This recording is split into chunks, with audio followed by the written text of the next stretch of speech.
For today's lesson, we were going to talk about the story elements.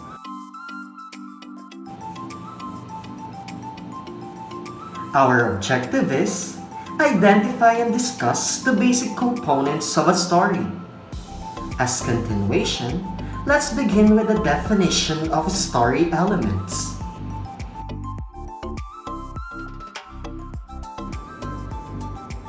What are the story elements? Story elements are important parts that makes up a story. They help us understand what we are reading. Story elements are composed of 5 elements. Let us call them 5 superstars. These superstars will represent each element. Let's go and learn them one by one. First up is the characters. Characters are the individuals that act in the story. It can be a person, animals, things, and sometimes imaginary creatures. Second superstar is setting. We can simply distinguish setting as time and place where the story happens. It can be inside your house, 12 o'clock in the morning at school, and possibly at the park. That is setting all about. The third superstar is called the plot. The plot refers to the series of events happening in the story. It has 3 parts given: the beginning, the middle, and the end. It can be the prince saving the princess, or the baby dragon caught by the wild animal hunters. That is plot all about. Next, and the fourth superstar is the conflict. It refers to the problem in the story. There might be a tragic situation or extreme saddening encounters. That is conflict all about. The fifth superstar and the last story element is the theme. This gives the biggest idea or the underlying message of a story. It can be heroism, friendship, or bravery. Now you know the 5 superstars. Good job! Now let's check how can you remember or recall those 5 elements. Alright, review time! Again, what is the first superstar? Correct! How about the second? Yes! How about the third? Great! And the fourth? Definitely! And lastly, awesome! Now, I'm going to tell you the definition of one of those 5 elements, and then you're going to say your answers loudly. Number 1. This refers to the individuals that act in the story. What element of the story it is? Right! It is the characters. Next, and the second, this refers to the time and place where the story happens. What do you call that? Excellent! It is called the setting. Next is the fourth number. This refers to the problem of the story. What is it? You got it right. This is called the conflict. This refers to the series of events happening in the story. What do you call that? Yes, it is the plot. Good job. Last, and the 5th number refers to the biggest idea of the story. What is it? Nice! It is the theme.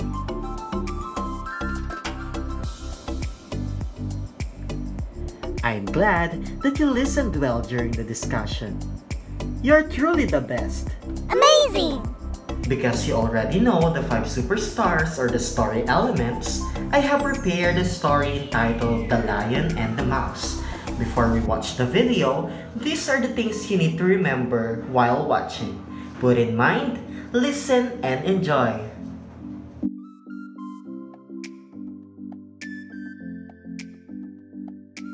The Lion and the Mouse, an Aesop's fable.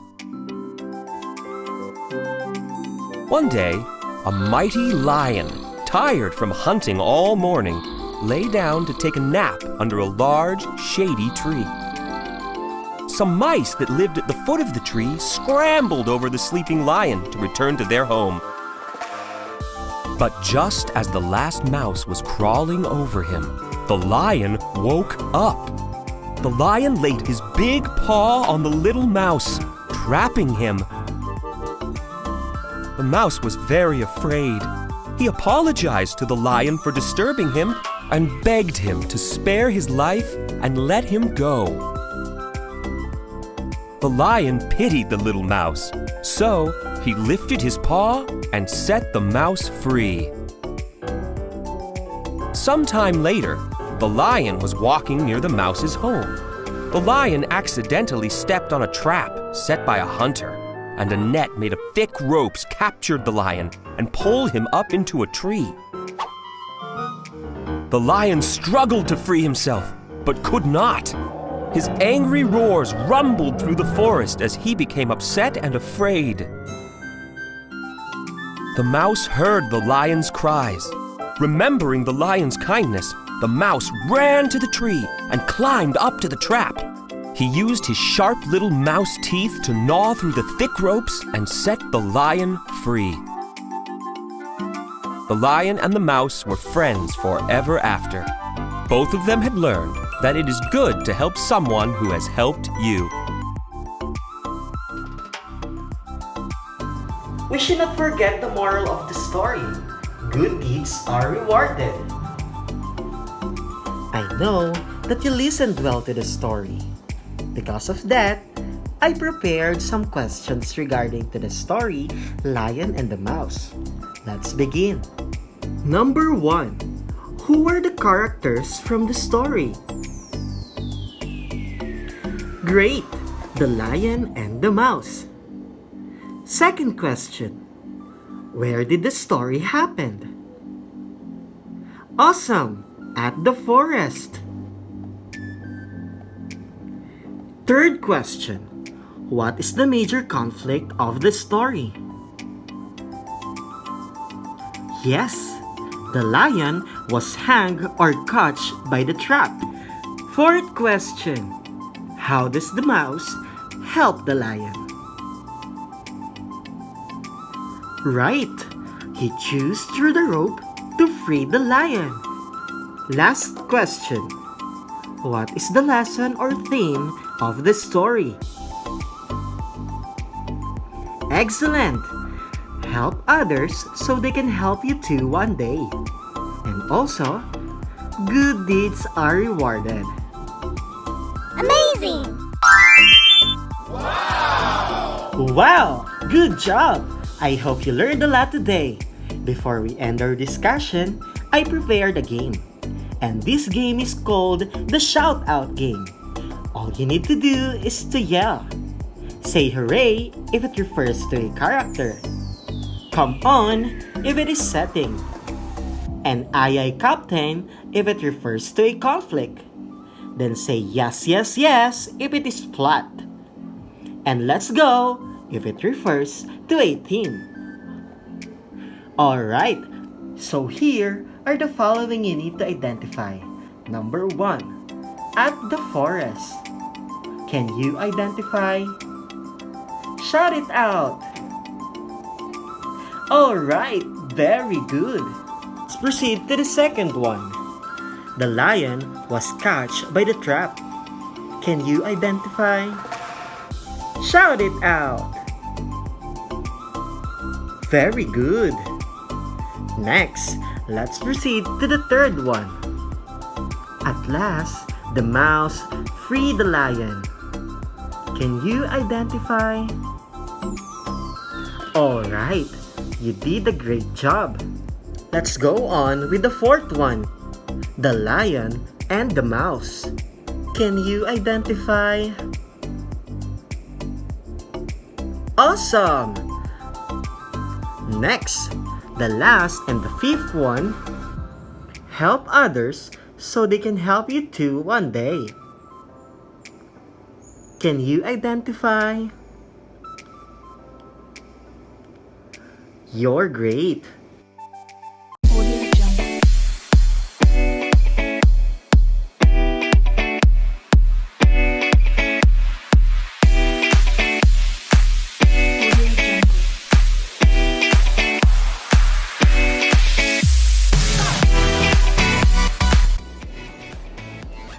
And that ends our lesson for today. I hope you will be able to remember what we have tackled for this session. This is Sir Choi telling you, a positive personality is a person's passport to a better tomorrow. Thank you and see you again.